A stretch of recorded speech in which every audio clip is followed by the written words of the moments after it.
না না না না না না না না।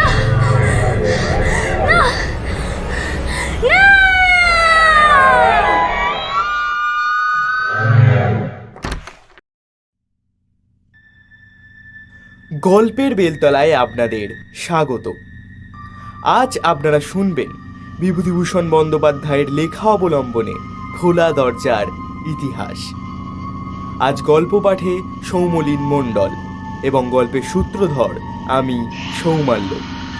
শুরু হচ্ছে আজকের গল্প, খোলা দরজার ইতিহাস।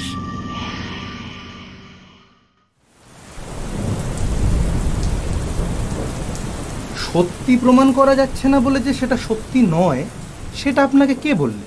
এমন তো হাজার খুন ধর্ষণের মামলা হয় যেখানে সত্যি কি সেটা প্রমাণ করতে যুগের পর যুগ কেটে যায়।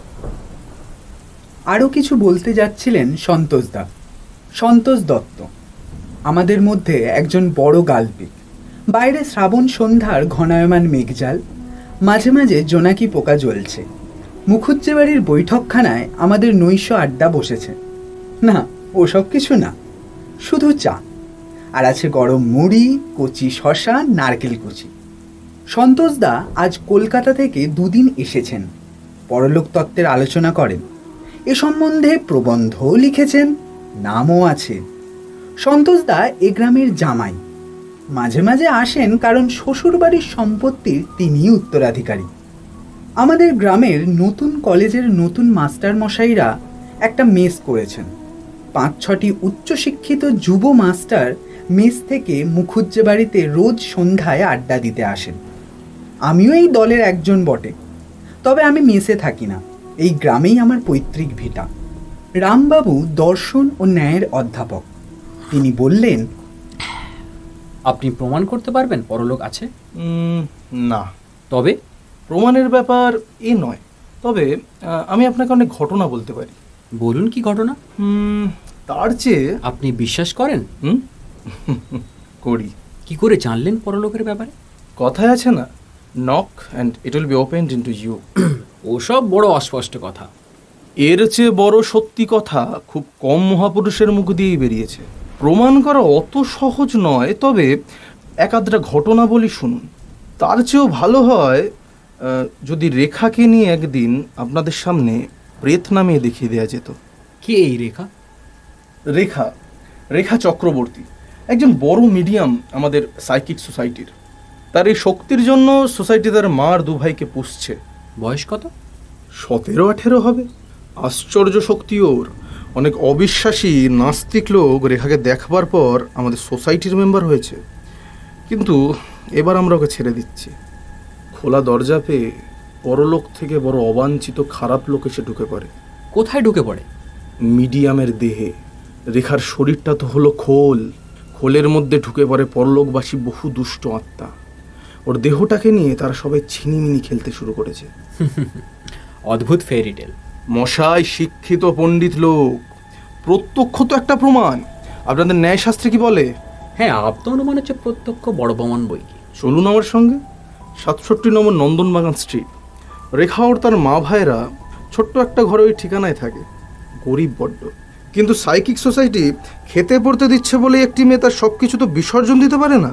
তার নিজের দেহটা তার দখলে থাকছে না, অপরের দখল করে নিচ্ছে। তার মানে? এর মানে খুব সহজ। রেখাকে তার দেহ থেকে তাড়িয়ে অন্য দুষ্ট আত্মা এসে সেখানে জুড়ে বসেছে। আপনাদের নিয়ে যাব নন্দনবাগানে, বললে বিশ্বাস করবেন না। সে তো ভালোই, তবে আগে বলুন কি কি হয়। হবে আর কি। সেদিন রেখার মা রান্নাঘরে রান্না করছে। মা, কিছু খেতে দেবে? বস। কি হলো রে?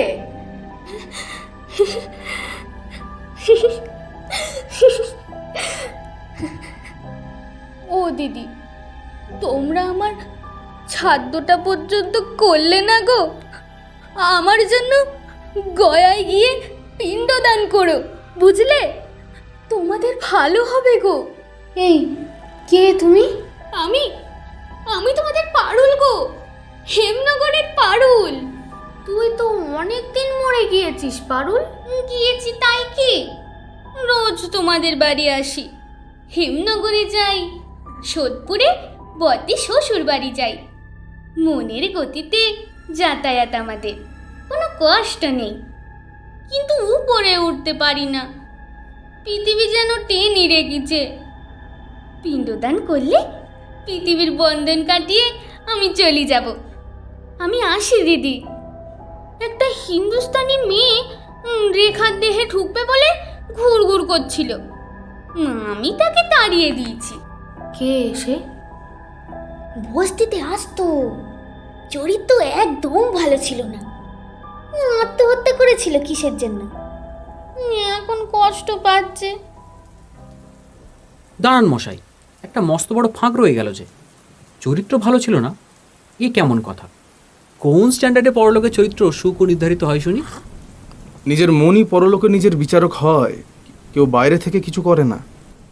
উইল ইজ দ্য কি, পরলোকের একটি মস্ত বড় সত্য। কিন্তু এসব তত্ত্ব কথা থাক, গল্পটা বলি। রেখার মধ্যে মাঝে মাঝে দুষ্ট আত্মারা ঢুকে পড়ে। তারা হিন্দিতে, উড়িয়াতে, বাংলাতে গাল দেয়, কারণ সব জাতির আত্মা তার মধ্যে আছে। সেদিন একটি ফিরিঙ্গি মেয়ে ওর দেহ অনেকক্ষণ অধিকার করে রাখলে। তার বাড়ি ছিল নাকি পার্ক সার্কাস। রেখা কোনো কালে ইংরেজি জানে না, অথচ গড় গড় করে ইংরেজি বলছে। She rode divorced in a yellow. And sorry, I could not travel both. দাঁড়ান মশাই, আপনি কি নিজে শুনেছেন? নিশ্চয়ই, না শুনলে বলি। শুধু তাই নয়, অনর্গল উড়িয়া বলতে শুনেছি রেখাকে। কিন্তু এসবের চেয়েও আশ্চর্য এবং খুব খারাপ হলো, পরলোক থেকে নিম্ন শ্রেণীর দুষ্টু আত্মা আসাতে। তারা এসে কি করে? নানা রকম উপদ্রব করে। ওর দেহটাকে নিয়ে হয়তো ধুলোয় ফেলে, হয়তো রোদে কষ্ট দেয়। একবার রেখাকে আগুনে পোড়াতে গিয়েছিল। আবার ভূবরলোকের নিম্ন শ্রেণীর প্রাণীর আবির্ভাব হয়। তাদের নাম জানি না, ইংরেজিতে যাদের বলে এলিমেন্টাল।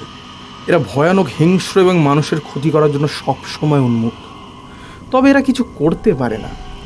স্থূল জগতে এদের দেহ অদৃশ্য। পৃথিবীর কোনো পদার্থ এদের স্পর্শ করার ক্ষমতা নেই। বেশ আজগবি গল্প হলো বৃষ্টির দিনে। তাহলে আমার সঙ্গে যাবেন নন্দনবাগানে? যেতে পারি। প্রত্যক্ষ দেখুন না, দোষ কি? না, কিছু দোষ নেই। কাল চলুন তাহলে, বাসে করে যাই।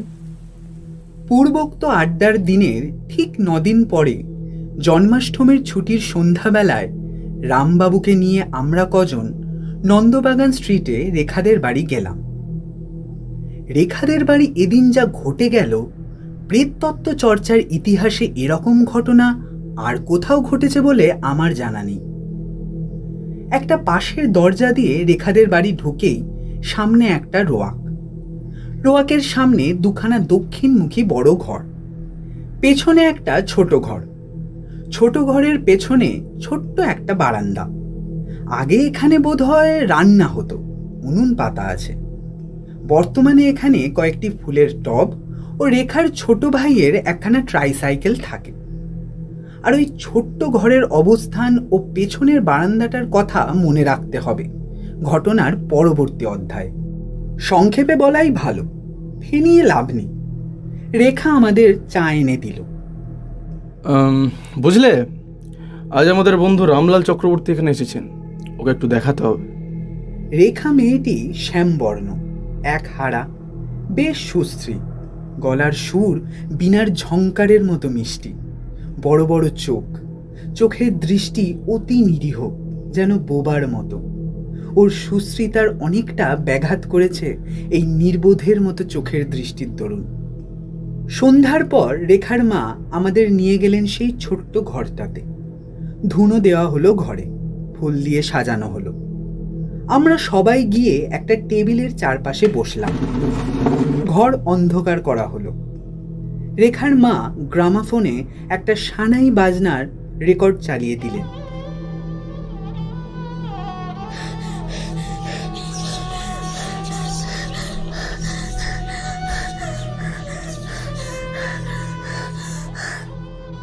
ও বাবুরা, শুনুন না, বসবেন না, বিপদ হবে, বিপদ আসছে। কে?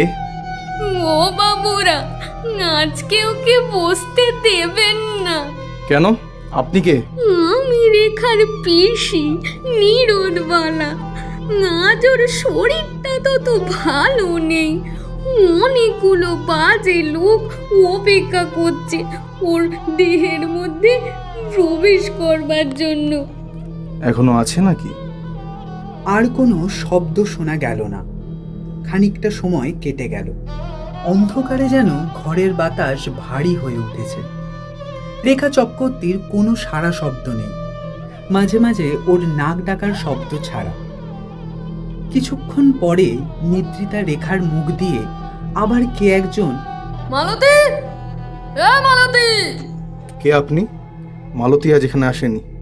আমি তার স্বামী, এলে বলবেন তার খোঁজ করছি। আজ মিডিয়াম উঠিয়ে দিন, আজ বড় বিপদ। কেন? রেখা আবার ঘুমিয়ে পড়ল। আর কোনো কথা তার মুখ দিয়ে বেরুলো না। রাত ক্রমে বেশি হলো, আর কেউ আসে না। আধ ঘন্টা কেটে গেল। আমরা ভাবছি আজ এই পর্যন্ত থাক। হঠাৎ পেছনের ছোট্ট ঘরটাতে একটা কি শব্দ শোনা গেল। খুব চাপা কি একটা শব্দ। ঘরের বাতাস আবার ভারী ঠান্ডা হয়ে উঠল। প্রত্যেকবার পরলোকের কোনো মানুষ আসবার সময় ঘরের বাতাস নাকি এমন ঠান্ডা হয়। এবার যে ঘটনাটি ঘটল তা আমার দিক থেকে বলি। সেই অন্ধকারের অন্য লোকের কি হচ্ছে তা জানবার উপায় ছিল না আমার। আমার মনে হলো মাথায় কে এক ঝুড়ি বরফ বসিয়ে দিলে এবং সেই যেন কোনো অদ্ভুত উপায়ে লম্বা হয়ে ঝুলে পড়ে আমার নাকের গর্ত বুজিয়ে দিচ্ছে ধীরে ধীরে। আমার শরীর যেন অবশ হয়ে আসছে। পেছনের ঘরটাতে একটা যেন বরফের কল বসানো হয়েছে। ঠান্ডা এবং ভারী হাওয়া আসছে ওই ঘরটা থেকে। যেন চাপা আর্তনাদের মতো কি একটা শোনা গেল রেখার কণ্ঠ থেকে। আর পেছনের ঘরটাতে কি যেন একটা কল বসানো হয়েছে। কোনো শব্দ নেই, কিছু দেখা যাচ্ছে না সে ঘরে, অথচ মনে হচ্ছে কাণ্ড কারখানার আয়োজন ও মাল মশলা তৈরি হচ্ছে ওই ছোট্ট পেছনের ঘরে। হঠাৎ সন্তোষবাবু বলে উঠলেন, এই ঘরে আলো জ্বেলে দিন, আলো জ্বেলে দিন। ওই দেখুন কি। আমি দেখলাম ঘরের দেওয়ালে একটা বিরাট কালো ছায়া, দেখতে গায়ের দাদের মতো।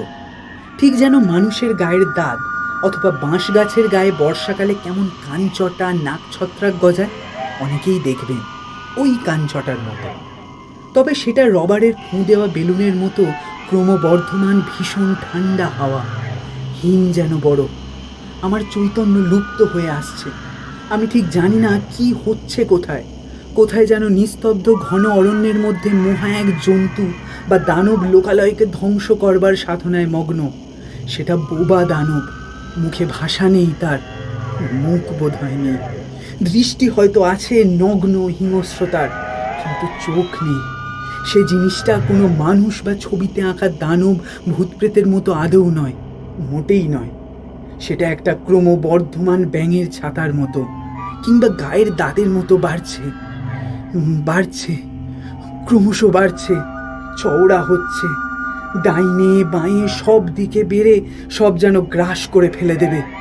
দাঁত ছড়িয়ে পড়বে সারা ঘরের গায়ে, ঘরের মানুষের গায়ে। ঘন কৃষ্ণ বর্ণের দাঁত রবারের বেলুনের মতো ফেঁপে ফুলে ক্রমশ বড় হচ্ছে, অথচ ভয়ানক হিংস্র উগ্র ক্রূর নির্মম বুদ্ধিহীন ধ্বংসের করাল দূত। কারো নিস্তার পাবার উপায় নেই ওর হাত থেকে। একটা আর্ত চিৎকার শোনা গেল যেন ঘরে। আমি যেন দেখলাম পেছনের ছোট ঘরটা সেই বিরাট কালো ব্যাঙের ছাতা বা দাঁতে ভরে গিয়েছে।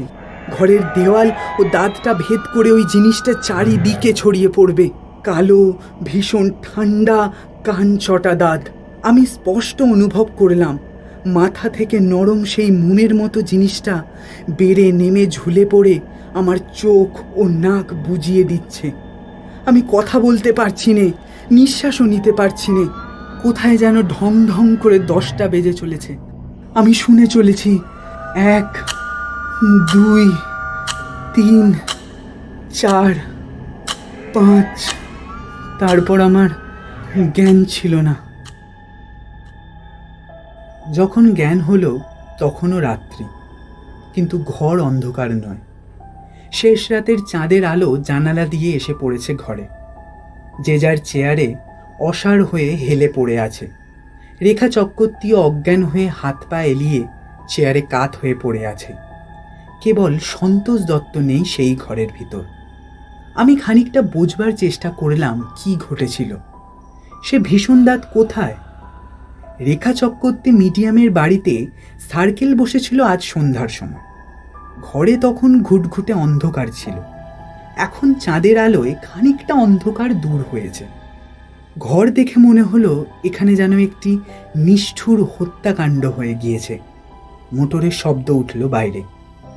একটু পরে সন্তোষ দত্ত ঘরে ঢুকল, ওর সঙ্গে একজন ডাক্তার। সব লোকের চৈতন্য সম্পাদন করা হলো। রামবাবুর প্রাণ অনেকক্ষণ দেহ ছেড়ে চলে গিয়েছিল। ডাক্তার পরীক্ষা করে মত দিলে শ্বাস বন্ধ হওয়ায় মৃত্যু। সারা মুখ কালো হয়ে গিয়েছে, জিভ বেরিয়ে পড়েছে, চোখ ঠিকরে বেরুচ্ছে। পুলিশ এলো, হৈ হৈ হলো, লোকজনের ভিড় হলো। রামবাবুর সব পরীক্ষা করা হলো। তারাও বললে নিঃশ্বাস বন্ধ হওয়ার দরুন মৃত্যু।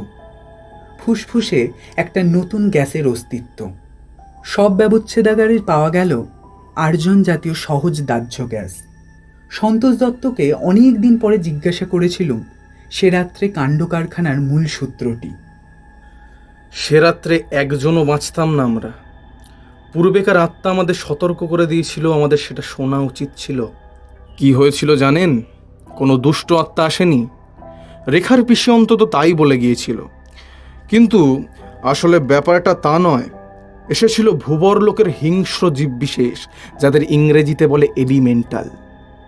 ওরা ভূবর লোকের বাঘ ভাল্লুক জাতীয় প্রাণী। মানুষের চেয়ে অনেক নিম্ন স্তরের, অথচ ক্ষমতায় ও ক্রূর বুদ্ধিতে মানুষকে ছাড়িয়ে যায়। সেদিন কি করেছিল জানো? ওটা আমাদের সকলের শরীর থেকে স্থূল উপাদান সংগ্রহ করে এলিমেন্টালটা সেই ছোট ঘরটাতে নিজের অদৃশ্য দেহটাকে স্থূল জাতের উপযুক্ত করে তুলেছিল। অন্ধকার ঘরটি তারা ল্যাবরেটরি হিসেবে ব্যবহার করেছিল। তো তখন কি জানলে খুব সহজে তাড়াতে পারা যেত। কিভাবে? খুব সহজে। বলুন না, আপনি নিশ্চয়ই জানেন। মাত্র আলোটার সুইচ টিপে দিয়ে।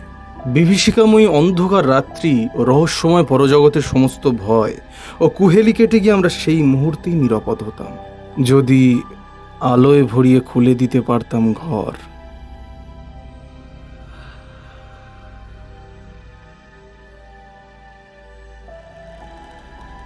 গল্পের বেলতলায় বসে আজ আপনারা শুনলেন বিভূতিভূষণ বন্দ্যোপাধ্যায়ের লেখা অবলম্বনে খোলা দরজার ইতিহাস।